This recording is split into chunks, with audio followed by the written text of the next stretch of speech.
अस्सलामु अलैकुम वरहमतुल्लाहि वबरकातुहू।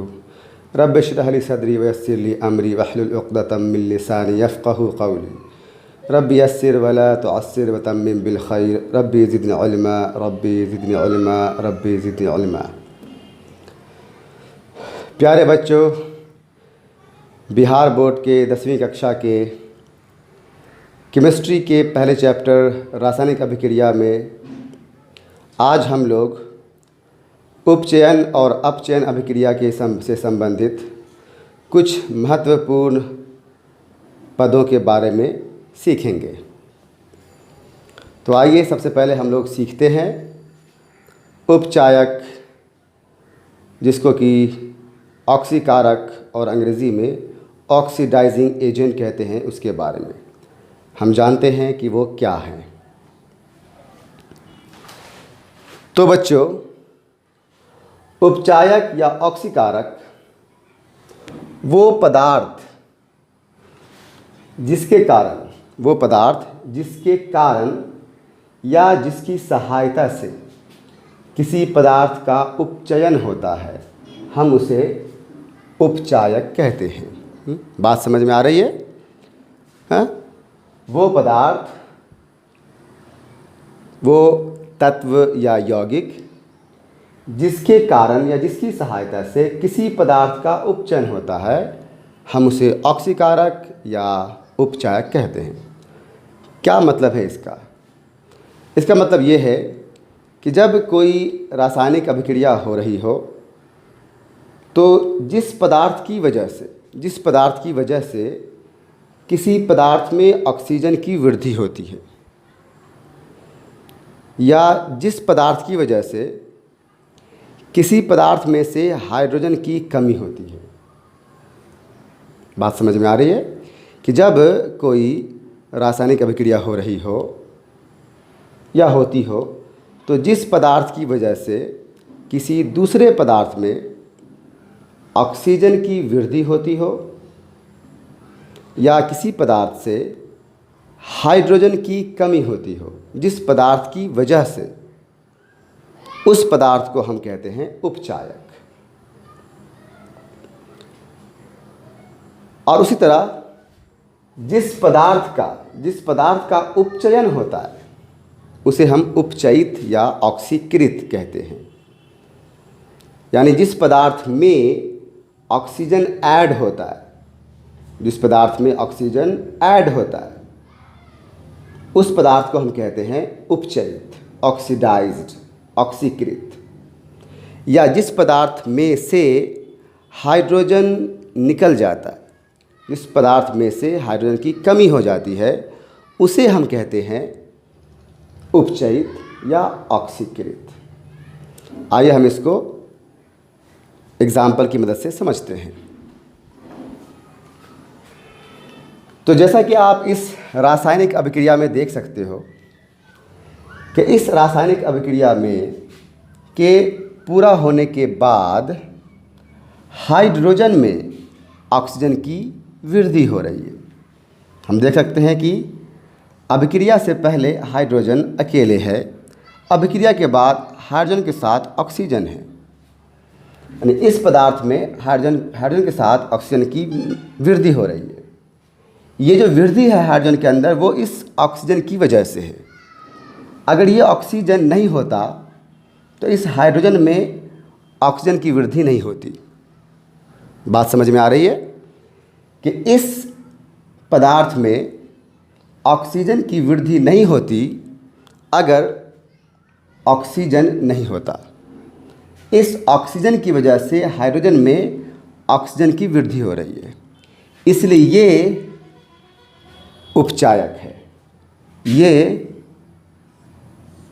जो है वो उपचायक है, क्योंकि इसकी वजह से हाइड्रोजन में ऑक्सीजन की वृद्धि, इजाफा, एडिशन हो रहा है, जैसा कि आप देख सकते हो। और हाइड्रोजन जिसमें कि ऑक्सीजन की वृद्धि हो रही है, उसे हम कहते हैं उपचयित। उपचयित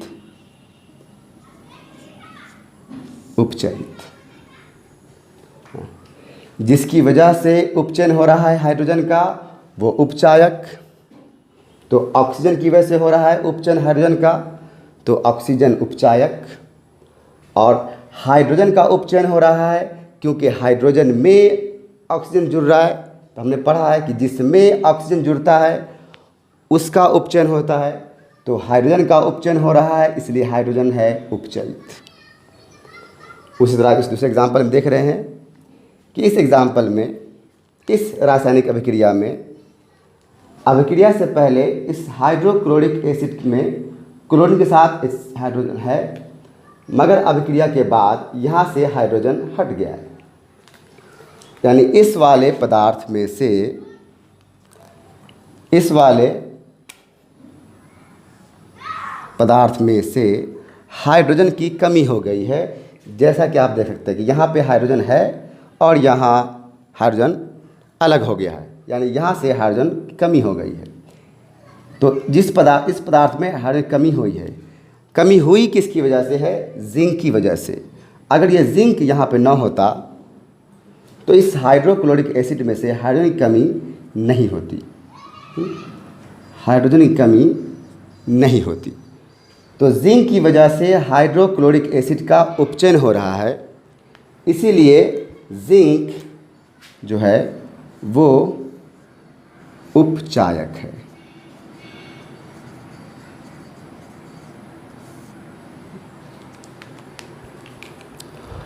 और जिंक की वजह से यानी जिंक की सहायता से हाइड्रोक्लोरिक एसिड में से हाइड्रोजन अलग हो रहा है, यानी हाइड्रोक्लोरिक एसिड में से हाइड्रोजन की कमी हो रही है, यानी हाइड्रोजन का उपचयन हो रहा है। क्योंकि किसी पदार्थ में से हाइड्रोजन के निकलने को हम कहते हैं उपचयन।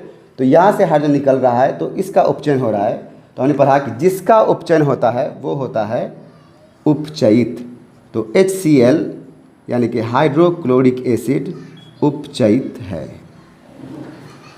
ठीक, इस तीसरे एग्जाम्पल में हम देखते हैं कि यहाँ इस रासायनिक अभिक्रिया में भी अभिक्रिया से पहले हाइड्रोजन अकेले है, मगर अभिक्रिया के बाद हाइड्रोजन के साथ ऑक्सीजन भी है, जैसा कि आप देख सकते हैं। यानी इस अभिक्रिया में हाइड्रोजन में ऑक्सीजन का एडिशन हो रहा है, हाइड्रोजन में ऑक्सीजन की वृद्धि हो रही है, यानी हाइड्रोजन का हो रहा है उपचयन। किसकी वजह से हो रहा है?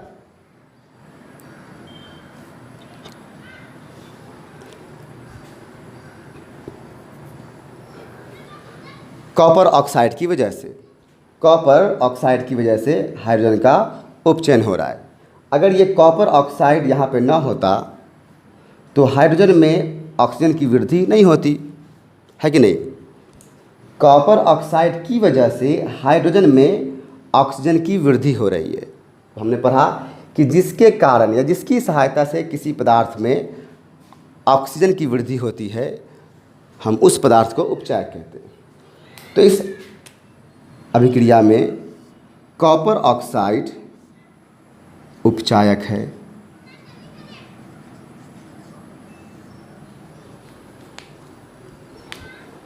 और कॉपर ऑक्साइड की वजह से हाइड्रोजन में ऑक्सीजन की वृद्धि हो रही है, तो हाइड्रोजन का उपचयन हो रहा है। तो हाइड्रोजन जो है वो उपचयित है। हाइड्रोजन उपचयित है। जिसका उपचयन होता है वो उपचयित, जिसकी वजह से उपचयन होता है वो उपचायक। तो कॉपर ऑक्साइड की वजह से हाइड्रोजन का उपचयन हो रहा है तो हाइड्रोजन उपचयित और कॉपर ऑक्साइड उपचायक। इस एग्जाम्पल में देखते हैं कि इस एग्जाम्पल में भी अभिक्रिया से पहले सल्फ्यूरिक एसिड में हाइड्रोजन मौजूद है, अभिक्रिया के बाद हाइड्रोजन अलग, यानी इस अभिक्रिया के पूरा होने के बाद सल्फ्यूरिक एसिड में से हाइड्रोजन की कमी हो गई है। तो हमने पढ़ा अभी पिछले क्लास में किसी पदार्थ में से हाइड्रोजन के कमी हो जाने को, निकल जाने को हम कहते हैं उपचयन। तो इस अभिक्रिया में इस पदार्थ से हाइड्रोजन की कमी हो रही है, मतलब इस पदार्थ का उपचयन हो रहा है। और जब इसका उपचयन हो रहा है तो किसकी वजह से हो रहा है? स्पष्ट है, कैल्शियम की वजह से हो रहा है, क्योंकि कैल्शियम ना होता अगर इसके साथ तो इसका उपचयन नहीं होता, यहाँ से हाइड्रोजन नहीं निकलता, तो इसकी वजह से इसका उपचयन हो रहा है, इसलिए ये भी उपचायक है।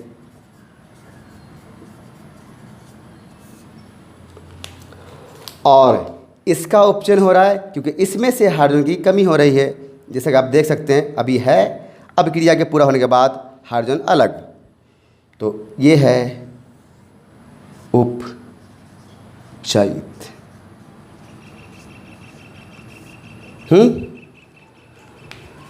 तो मुझे यकीन है कि आप लोगों ने बहुत ही अच्छे तरीके से उपचायक क्या है, उपचयित क्या है समझ लिया है। तो आइए हम आगे बढ़ते हैं और जानते हैं अपचायक और अपचयित क्या है। तो अपचायक या अवकारक, जिसे कि हम इंग्लिश में रिड्यूसिंग एजेंट कहते हैं, क्या है? वो पदार्थ जिसकी सहायता से या जिसके कारण किसी पदार्थ का अवकरण होता है या अपचयन होता है, उसे हम अपचायक कहते हैं। यानी जिस पदार्थ की वजह से किसी पदार्थ में से ऑक्सीजन निकल जाता है, यानी किसी पदार्थ में से ऑक्सीजन की कमी हो जाती है, या जिस पदार्थ की वजह से किसी पदार्थ में हाइड्रोजन की वृद्धि हो जाती है, क्योंकि हमने पढ़ा है कि किसी पदार्थ में से ऑक्सीजन की कमी हो जाने को या किसी पदार्थ में हाइड्रोजन की वृद्धि हो जाने को हम कहते हैं अपचयन। तो जिस किसी पदार्थ की वजह से किसी पदार्थ में हाइड्रोजन की वृद्धि होती हो या किसी पदार्थ में से ऑक्सीजन की कमी होती हो, उस पदार्थ को हम अपचायक या अवकारक कहते हैं। उसी तरह जिस पदार्थ का अपचयन होता है या जिस पदार्थ का अपकरण होता है उसे हम कहते हैं अपचयित। यानी जिस पदार्थ में से ऑक्सीजन की कमी हो जाती है या जिस पदार्थ में हाइड्रोजन की वृद्धि हो जाती है, उस पदार्थ को हम कहते हैं अपचयित। एग्जाम्पल से समझते हैं। तो आप इस पहले रासायनिक अभिक्रिया में देख सकते हो कि इस रासायनिक अभिक्रिया में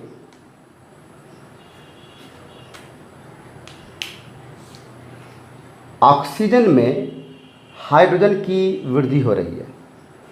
क्योंकि आप देख सकते हो कि रासायनिक अभिक्रिया से पहले ऑक्सीजन अकेले है, रासायनिक अभिक्रिया के बाद ऑक्सीजन के साथ हाइड्रोजन भी है, यानी ऑक्सीजन में हाइड्रोजन की वृद्धि हो रही है। कैसे हो रही है? स्पष्ट है, इस हाइड्रोजन अणु की वजह से, इस हाइड्रोजन गैस की वजह से। ये हाइड्रोजन गैस ना होता तो इस ऑक्सीजन में हाइड्रोजन की वृद्धि नहीं होती। तो इस ऑक्सीजन में हाइड्रोजन की वजह से हाइड्रोजन की वृद्धि हो रही है, मतलब इस ऑक्सीजन का अपचयन हो रहा है। तो इसका अपचयन हो रहा है ऑक्सीजन का, तो ऑक्सीजन जो है वो अपचयित है। ठीक। और हाइड्रोजन की वजह से हो रहा है इसका अपचयन, इसलिए हाइड्रोजन जो है वो अपचायक है। ओके। उसी तरह इस दूसरे एग्जाम्पल में देखें कि इस रासायनिक अभिक्रिया में आप देख सकते हो कि रासायनिक अभिक्रिया से पहले नाइट्रोजन अकेले है और अभिक्रिया के पूरा होने के बाद नाइट्रोजन के साथ हाइड्रोजन भी है। यानी इस अभिक्रिया में नाइट्रोजन के अंदर हाइड्रोजन की वृद्धि हो रही है। तो हमने पढ़ा किसी पदार्थ में हाइड्रोजन की वृद्धि होने को हम कहते हैं अपचयन, यानी इस अभिक्रिया में नाइट्रोजन का अपचयन हो रहा है।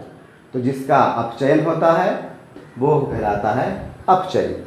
यानी इस अभिक्रिया में नाइट्रोजन जो है वो अपचयित है। और नाइट्रोजन का अपचयन इस हाइड्रोजन की वजह से हो रहा है, स्पष्ट है। न ये होता न ये इसका अपचयन होता, यह है तो इसका हो रहा है, इसलिए ये है अपचायक। हाइड्रोजन जो है वो है अपचायक।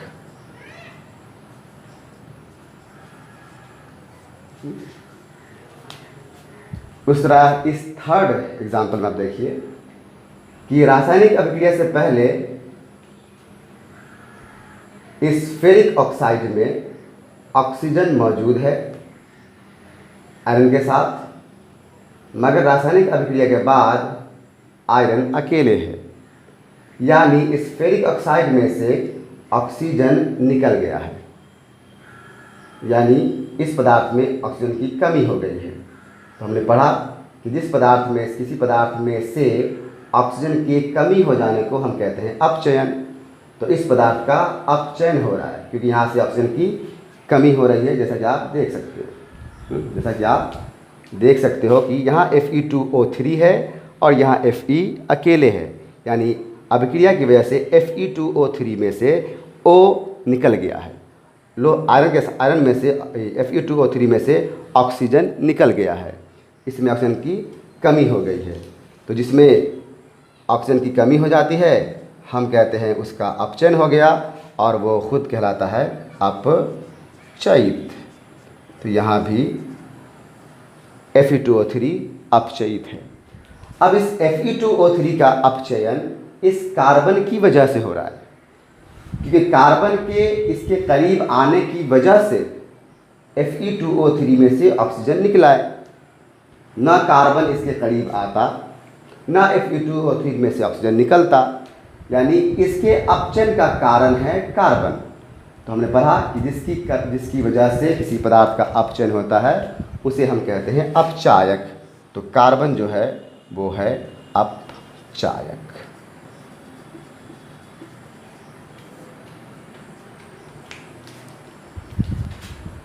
उस तरह इस चौथे एग्जाम्पल में भी देखो कि रासायनिक अभिक्रिया से पहले कैल्शियम ऑक्साइड में ऑक्सीजन है और अभिक्रिया के पूरा होने के बाद कैल्शियम अकेले है, यानी इस अभिक्रिया के नतीजे में कैल्शियम ऑक्साइड में से ऑक्सीजन की कमी हो गई है। तो हमने पढ़ा कि ऑक्सीजन की कमी हो जाने को हम कहते हैं अपचयन। तो इस पदार्थ का हो रहा है अपचयन। तो जिसका होता है अपचयन उसे हम कहते हैं अपचयित। अब इसका चूंकि अपचयन हो रहा है तो जाहिर है किसी न किसी की वजह से होता होगा। तो इस कार्बन की वजह से हो रहा है इसका अपचयन, क्योंकि कार्बन ने कैल्शियम ऑक्साइड में से ऑक्सीजन को हटाकर अपने साथ ले गया है। तो इस कैल्शियम ऑक्साइड में से ऑक्सीजन की कमी हो गई इस कार्बन की वजह से, इसलिए कार्बन है अपचायक।